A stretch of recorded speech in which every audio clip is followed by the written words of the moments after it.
The earliest known references to Druids were found in the writings of 3rd century Greek writer Diogenes Laertius in his biography, Lives of the Philosophers. The Celts and Galatians had seers called Druids.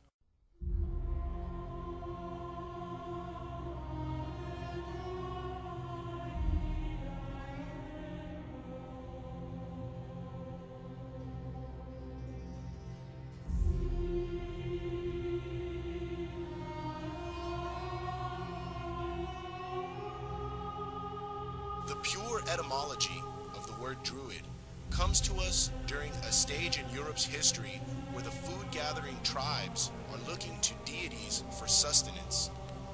Trees like this oak provided acorns, provided wood, and provided various other forms of protection for these people.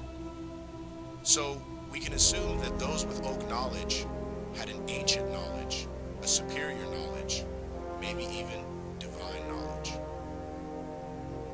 Now, tree worship at this time was something that was not new to the ancient peoples.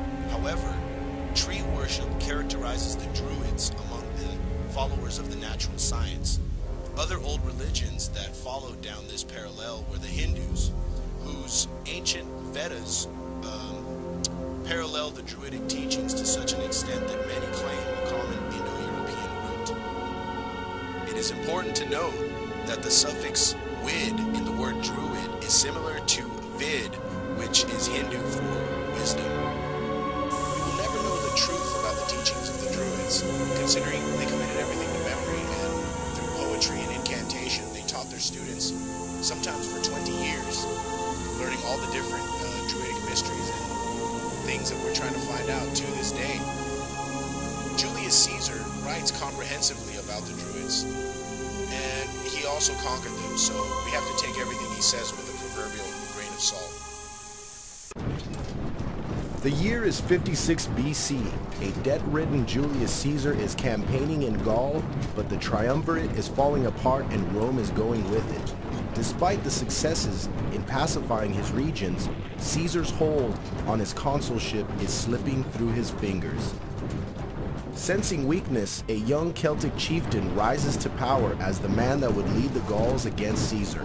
His name, Vercingetorix. Vercingetorix was initially expelled from the city of Gergovia by the nobles who thought opposing Caesar was too great a risk. Despite this, he still raised an army of the poor, took back his hometown, and was hailed king.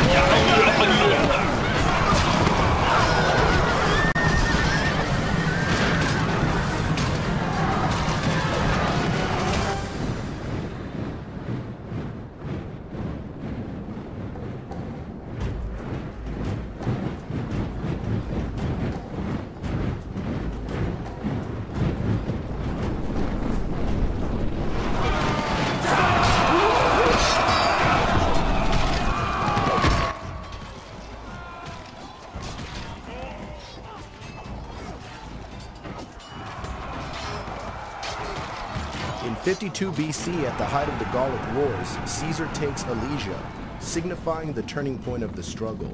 It was the end of organized resistance to Roman expansion, but most importantly, the fall of Vercingetorix marked the end of the Druidic tradition in Gaul.